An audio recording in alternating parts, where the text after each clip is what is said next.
कांग्रेस नेता पवन खेड़ा के लिए तेलंगाना हाईकोर्ट से शुक्रवार को राहत भरी खबर आई।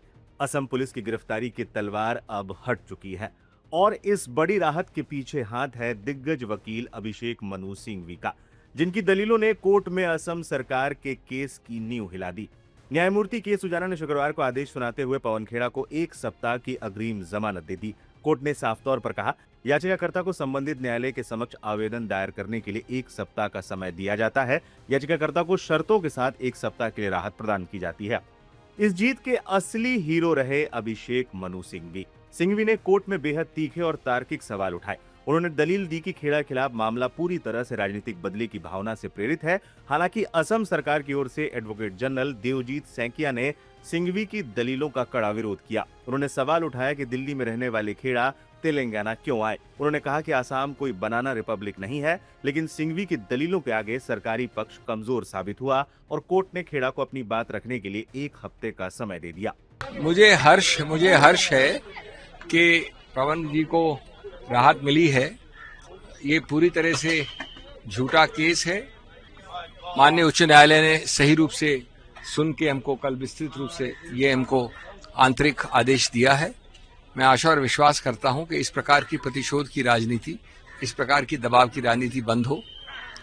हमें पूरी तरह से विश्वास है कि कानून में हम सही हैं। 100 व्यक्तियों का निजामुद्दीन में आना जैसे कोई घोर आतंकवादी घूम रहा है, बिल्कुल निराधार चीज है, गलत चीज है। जिस प्रकार के ऑफेंसेस बनाए हैं, सिर्फ एक आर्मी को नहीं भेजा गया, लेकिन जो दोष बनाए गए हैं, प्रावधान बनाए गए हैं, वो बिल्कुल लागू नहीं है। हर प्रकार के प्रावधान डाल दिए हैं। और सबसे अहम मुद्दा कि अगर आपका कोई मानहानि हुई है सोच की, छवि की, तो उसके लिए आप तहकीकात कर सकते हैं। अरेस्ट का, गिरफ्तारी का मुद्दा ही कहां से उठता है? मुद्दा ही नहीं उठता। सिंघवी की वो दलीलें जिससे मिली राहत। हाईकोर्ट में इस मामले में जोरदार बहस हुई। खेड़ा की ओर से दिग्गज वकील अभिषेक मनु सिंघवी ने मोर्चा संभाला था। सिंघवी ने इसे राजनीतिक प्रतिशोध करार देते हुए कहा, यह जंगल राज और वाइल्ड वेस्ट जैसी स्थिति है। सिंघवी ने पूछा, क्या हम वाइल्ड वेस्ट में रह रहे हैं, जहां सिर्फ एक प्रेस कॉन्फ्रेंस के लिए मुझे गिरफ्तार किया जाएगा? क्या मैं एक राजनीतिक विरोधी हूं, इसलिए मुझे परेशान किया जा रहा है? वहीं असम सरकार की ओर से एडवोकेट जनरल देवजीत सैकिया ने इन दावों को खारिज किया। उन्होंने सवाल उठाया कि दिल्ली में रहने वाले खेड़ा तेलंगाना हाईकोर्ट क्यों आए? असम कोई बनाना रिपब्लिक नहीं है और वहां खेड़ा की जान को भी कोई खतरा नहीं है। इसके बाद सिंघवी ने अपनी दलील में कहा, क्या हम वाइल्ड वेस्ट में रह रहे हैं, जहां इस तरह की शिकायत के लिए मुझे गिरफ्तार किया जाएगा? एफआईआर में हर मुमकिन आरोप लगाया गया है। आरोप ये है कि मैंने एक प्रेस कॉन्फ्रेंस की और आपके खिलाफ मानहानिकारक बयान दिए। सिर्फ मुझे परेशान करने के लिए आपने हर मुमकिन आरोप इसमें जोड़ दिया है। सिंघवी ने आगे कहा, मैं एक राजनीतिक विरोधी हूं। अगर आप इस तरह लोगों को गिरफ्तार करना शुरू कर देंगे तो वो जंगल राज के अलावा और कुछ नहीं होगा। अब इस 1 हफ्ता की अवधि में खेड़ा को संबंधित अदालत में औपचारिक आवेदन देना होगा। फिलहाल अभिषेक मनु सिंघवी की कानूनी सूझबूझ ने पवन खेड़ा को असम पुलिस के शिकंजे से तो बचा लिया है। अब देखना है आने वाले हफ्तों में क्या कुछ निकलकर इस मामले में सामने आता है। That is also witch hunting by the Hemanta Biswasa Sharma. Hemanta Biswasa Sharma had given a clear-cut false allegation against Gaurav Gogoi and his wife. How many times he given false stories? If anything is there before the election, why didn't he bring any proof on that? So that person who given a clear-cut false allegation against Gaurav Gogoi and his family, now he is telling that Pawan Khera is done misuse. So it is a clear witch hunting. We will face it. Okay. पवन खेरा जी जो सवाल race किए, Congress party जो सवाल race किए, हमारे प्रवक्ताओं ने जो सवाल रेस किए, वो सवाल का जवाब अभी तक उन्होंने दिया नहीं।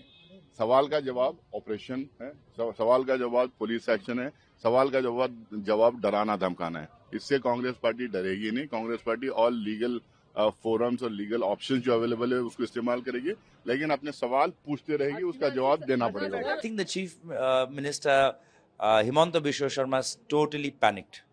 He has gone into panic mode. These reports would come and would become so viral, even he didn't expect.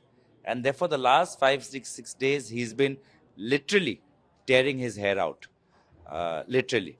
And he has just, his desperation can be seen in his words, in his actions, on his face.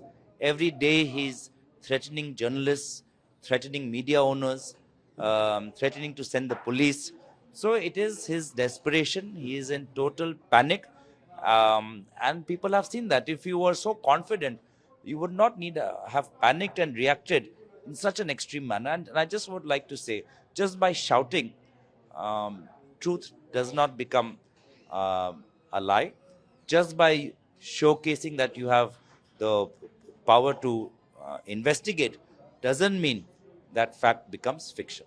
नहीं, माननीय Telangana high court का फैसला स्वागत योग्य है और anticipatory bell मिलना और लोग ऐसी अपेक्षा कर रहे थे, क्योंकि उन्होंने कोई ऐसा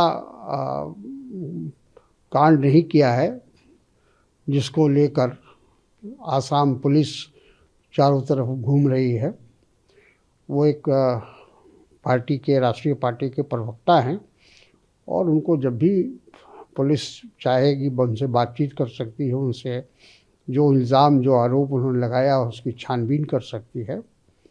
और सवाल ये है कि इसमें सबसे पहले तो चुनाव आयोग को हस्तक्षेप करना चाहिए था कि जब आसाम के मुख्यमंत्री की पत्नी पर यह आरोप लगाया गया तो उनको सीधे पहले चुनाव आयोग जाना चाहिए था कि इस तरह का हमारे परिवार के ऊपर आरोप लगा है और इसकी सच्चाई क्या है वो सामने लाना चाहिए था, है ना। तो एफआईआर किया गया है, तो जमानत मिली है, ये खुशी की बात। वोटिंग परसेंटेज जो बढ़ के आया है उस पे आपकी वोटिंग परसेंट देखिए, वहां जो एसआईआर तो हुआ नहीं, एक और सर्वे हुआ, उसमें बाद वोट कटे थे, उसके बाद भी वोट परसेंट बढ़ा है।